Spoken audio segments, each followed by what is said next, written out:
Ya, jadi produk pertama Mas Home itu ini Pak, media edukasi jamur, di mana kita jual per box gitu, kita jual ke sekolah-sekolah gitu ya.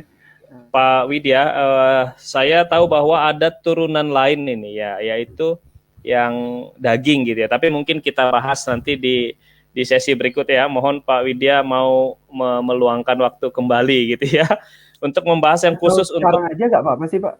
Ya nggak masih apa-apa. oke lah, nggak apa-apa Oke, oke, biar oke.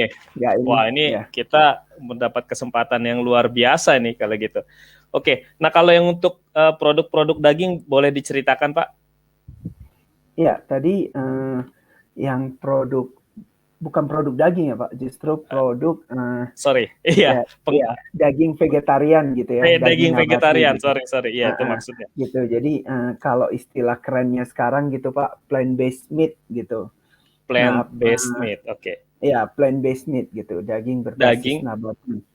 daging berbasis nabati. Nah Mm-mm, sebelum kita mm-mm. masuk ke situ Pak, sebenarnya manfaatnya dulu, manfaatnya apa ya plant-based meat? Karena teman-teman saya pun sudah beberapa sudah mengalihkan ke sini loh, dan ini growing Ya, menurut saya. ya.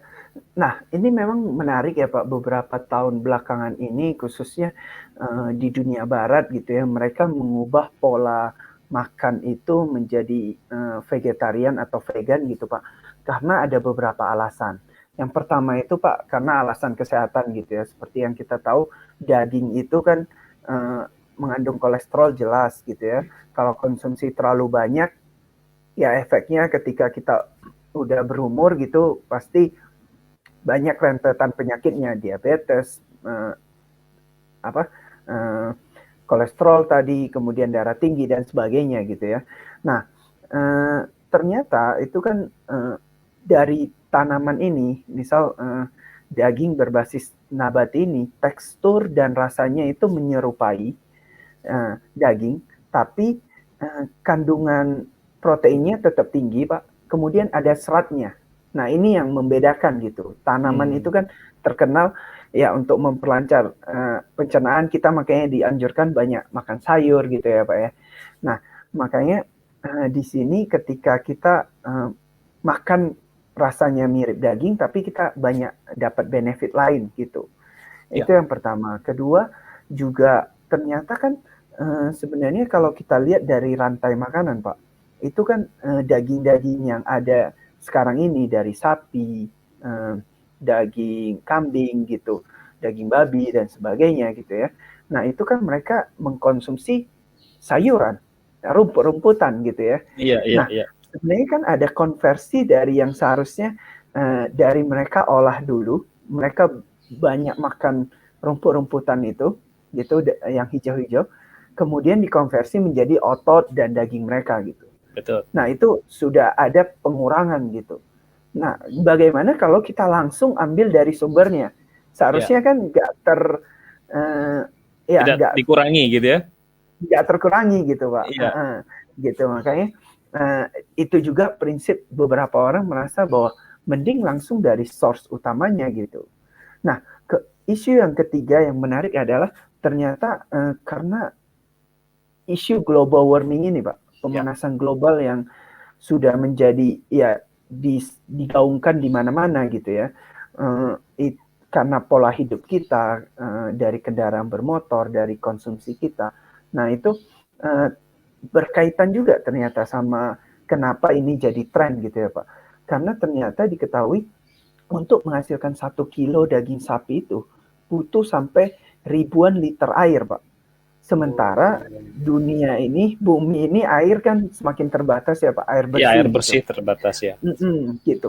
Jadi harus compete sama hewan ternak yang untuk menghasilkan 1 kilo daging itu kita harus spend ribuan liter air seperti itu.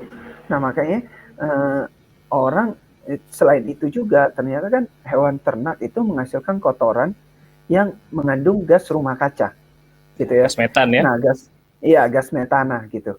Gas metana yang ternyata menjadi salah satu penyebab global warming. Nah karena isu kesadaran ini juga mereka mulai, mereka ada rasa kebanggaan ketika bisa mengubah pola hidup vegan, berarti mereka sudah membantu merawat bumi. Seperti itu, Pak. Betul, Ada image beberapa orang seperti itu, betul, makanya mereka betul. mencoba seperti itu. Nah, fakta yang lainnya adalah memang nggak terlalu banyak, tapi ada yang memang karena kecintaannya pada hewan gitu, Pak. Mereka merasa seharusnya hewan itu tidak dibunuh untuk kita konsumsi gitu. Bagi Betul. sebagian orang mungkin karena mereka faktor agama kah, Ya, atau memang faktor mereka mengamati produksi. Kan banyak sekarang ya video-video yang menampilkan gimana sih hewan itu diolah sedemikian rupa dari hidup gitu. Kemudian bahkan kalau kita lihat di beberapa video ada yang nangis dulu sebelum dibunuh atau ya, ya, disembelih gitu ya Pak. Itu membuat kasih sayang atau ya cinta kasih dari beberapa orang. Oh, mulai hari ini saya mencoba betul. tidak makan daging. Seperti itu sih Pak, saya lihat trennya. Ya. Jadi dan itu trennya membesar ya belakangan ini ya. Benar, benar Pak, benar. Iya, iya. Saya juga melihatnya seperti itu karena misalnya orang yang peduli lingkungan itu makin besar, kemudian orang yang ingin mengubah gaya hidup itu makin besar, lebih peduli kepada kesehatan makin besar. Dan saya yakin ini setelah pandemi COVID ini akan makin besar karena sepertinya semua itu kita tuh sekarang terjaga gitu ya. Bangun dari tidur bahwa jaga kesehatan dong gitu ya. Jadi ini menjadi market yang membesar dan luar biasa dan masih sedikit ya Pak pemainnya, cukup sedikit lah ya bisa dibilang ya. Iya, belum gitu banyak sih Pak, karena sebenarnya tapi 2-3 tahun terakhir ini sudah mulai banyak Pak yang mulai usaha juga gitu. Ya, ya, Kalau ya. puluhan tahun lalu ya banyak kan memang impor sih Pak. Kita impor dari China, impor dari Taiwan untuk produk-produk seperti ini. Ya. Terus itu kan saya membayangkan gini Pak, dari jamur, saya pernah makan itu dan saya, wah ini luar biasa banget, saya nggak tahu ini benar-benar seperti rasa daging sapi, teksturnya cocok gitu. Itu bagaimana Pak? Mencari resep itu seperti apa? Iya, jadi Sampai bisa mirip gitu loh. ya. Nah, kalau di sini memang itulah fungsinya food technology ya Pak. Ilmu teknologi pangan gitu, gimana kita mengcombine uh, antara sumber-sumber yang ada. Misal kita tahu bahwa jamur itu teksturnya mirip, berarti kita ambil teksturnya gitu. Kemudian nanti kita pakai flavor apa yang misal pakai smoke beef gitu Pak, flavor smoke beef tapi memang yang vegetarian untuk menghasilkan aroma smoke beef-nya itu gitu. Nah, jadi di sini itu memang cukup kompleks ya Pak, bukan apa?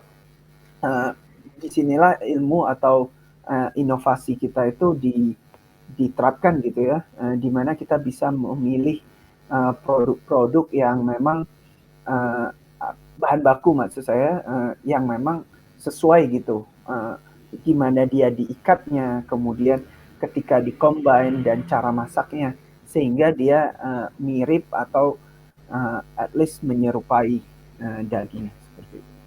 Ya luar biasa banget ya. Jadi memang ada ilmunya dan saya yakin banyak trial and errornya juga ya Pak ya. Iya, pasti Pak, pasti. Pasti ya. Jadi ini ada tim khusus yang memang untuk mengembangkan ini Pak. Artinya mencoba, ayo sekarang target kita rasa ayam panggang gitu ya, ada ya? Iya benar Oh Pak. oke, Jadi oke, oke. itu kita ada tim R&D gitu. Ya, jadi ada R&D yang mungkin juga sudah paham lah ya prinsip-prinsip. Tadi saya misalnya kalau sensasi smoke beef itu sudah tahu harus apa yang dilakukan. Mungkin sudah dipelajari juga seratnya seperti apa gitu ya. Iya benar, Oke. benar Pak. Apa Pak tantangan terbesarnya kalau dalam rangka menciptakan plant-based meat ini? Ya, tantangannya yang pasti memang karena ini cukup baru juga ya Pak. Seperti yang saya bilang selama ini banyak kan kita impor ya. Nah, justru di Indonesia ini masih belum banyak seperti Bapak bilang tadi pemainnya. tapi udah mulai ada juga gitu.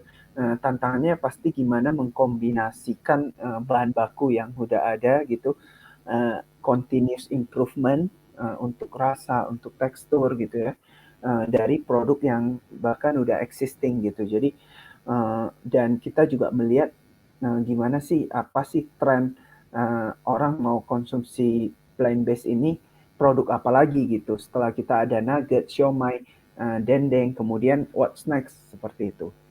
Jadi Selalu ada apa produk-produk baru, inovasi-inovasi baru ya. ya harus Pak, agar kita tetap bisa Wow. eksis, kemudian harus punya pola pikir juga karena kalau di luar sana jenis makanannya luar biasa banyak gitu Pak. Dan Iya, iya. seperti kita tahu kan konsumen bosan kalau produknya itu aja gitu. Jadi Ya, kita ya. harus enrich atau memperbanyak variasi seperti itu. Ini kan sudah luar biasa ya Pak. Saya penasaran ini, what's next gitu. Apa 5 tahun ke depan, 3 tahun ke depan, apa target Pak Widya nih supaya menginspirasi juga teman-teman UMKM bahwa ada nggak sih mimpi-mimpi ke depan bagaimana seorang katakanlah entrepreneur gitu ya, bagaimana mimpi itu mendorong Bapak dan tim untuk selalu giat gitu. Ya, seperti yang saya sampaikan sebelumnya sempat saya singgung ya Pak, itu kalau mimpi terdekat kami adalah kami punya impian bisa ekspor gitu ya, khususnya produk-produk yang kering gitu. Nah, kalau untuk yang frozen ini kita memang lagi urus BPOM Pak. Jadi agar lebih aman gitu ya, untuk masuk ke retail juga lebih mudah gitu karena ada satu tuntutan kita harus punya izin Betul. juga kan. Nah, itu harapannya adalah kalau untuk frozen ini kita pengen kerjasama dengan big company sih Pak. Misal Oke. fast food retail chain gitu ya. Kalau Bapak dengar beberapa belakangan ini kan Burger King keluarin Ya, burger yang patty-nya itu dari plant based meat gitu ya. iya, iya, Nah, dia vegetarian ya. benar. Nah, jadi kita melihat Wow, ini pasar masih luas banget gitu dan gede banget, gede banget. uh, iya dan orang-orang mulai ya kami membayangkan misal di maskapai penerbangan misal juga bisa do you want vegan or Iya, the iya, real ada meat gitu opsi kan itu ya Pak ya ya. Iya. ya ada opsi itu kan kita siapa tahu kita bisa jadi suppliernya gitu Pak. Jadi ya kita melihat kita optimis sih untuk ini dan ya mimpi kita besar untuk menjadi bisa plant based center gitu ya Pak, untuk di Indonesia gitu untuk yang menjadi salah satu leader lah di industri seperti ini Wow, gitu. wow. Ya, ini saya cukup yakin nih Pak, kalau Bapak masuk ke katakanlah retail ya, menjadi supplier itu akan sangat besar. Karena kenapa? Kalau kalau misalnya saya nih yang belum makan plant based, cuma kalau sudah available tinggal pesan kan kita mau cicip juga gitu kan. Iya benar. Artinya kalau oke, dan itu sangat mungkin oh ternyata menerima benefit dan akan growing dan mungkin berpindah gitu ya, Ya, berpindah kayaknya ini better deh gitu, ini lebih baik deh untuk hidup saya, untuk kasih makan anak saya gitu kan, ya, dan ya, itu sangat besar kemungkinannya. Dan memang ya. kalau kita di luar gitu ya, ada acara apapun di instansi-instansi gitu di luar negeri yang katakanlah negara maju itu sudah sangat lazim kita memilih makanan itu vegan based. Jadi mungkin karena sudah growing gitu ya, sudah besar, jadi itu menjadi opsi yang ya salah satu opsi yang katakanlah sudah sangat lazim gitu di sana. Common ya, udah Nah, common. sudah sangat common, sudah sangat common. Nah, terakhir Pak, ini pertanyaan terakhir, kalau ini teman-teman UMKM di luar sana ini kan ada yang ups and down gitu ya. Eh, apa katakanlah apa ya, nasihat atau bukan nasihat juga apa yang pesan-pesan lah, pesan-pesan apa yang bisa Bapak sampaikan supaya teman-teman UMKM ini maju terus gitu loh, dan pantang menyerah, kurang lebih gitu. Silakan Pak Widya. Ya, jadi menurut saya sebenarnya proses wirausaha ini adalah satu proses kalau kita istilah lomba itu adalah maraton ya Pak ya. Nah, dalam maraton itu perlu istilahnya satu kerjasama tim yang satu tujuan, visi yang jelas gitu ya, garis finish yang sama gitu. Kemudian yang kedua juga konsistensi gitu ya, karena memang dalam lomba maraton tadi nggak boleh kita semangat di depan, tapi habis itu ngos-ngosan di belakang gitu. Keburu kita nggak selesai garis finish nanti gitu ya. Nah itu yang menurut saya dua hal yang sangat penting sih. Visi yang jelas, kita tahu apa dream kita, karena saya banyak dengar gitu ya, orang-orang sukses itu ketika mereka punya dream yang jelas Pak. Mereka tahu, oke, dream saya apa, memulai usaha ini gitu, bukan sekedar ikut-ikutan orang aja gitu. Ya mungkin di awal wajar aja gitu ya, kita memulai dengan ikut-ikut dulu, tapi seiring proses berjalannya waktu, menurut kita juga harus memiliki tujuan yang jelas, visi yang jelas gitu ya. Mau dibawa kemana gitu bisnis yang kita sedang gelutin gitu. Karena ketika kita bisa, apalagi kita bisa visualisasikan, itu biasanya kalau istilah The Secret gitu ya Pak ya, itu alam semesta akan mendukung gitu ya. Ya. Apa ya, dan kita juga ketika kita punya visi yang jelas, kita tuliskan gitu, action apa sih yang harus kita lakukan untuk mencapai visi tersebut gitu. Itu yang pertama tadi. Yang kedua adalah ya jangan patah semangat gitu ya, karena di dunia usaha itu ya wajar sekali gitu ya, naik turun gitu, hidup roller coaster lah istilah orang gitu ya. Justru banyak yang pengen menjalani itu karena kalau sebagai pegawai atau masih bekerja di perusahaan orang lain itu kan sudah stabil gitu ya.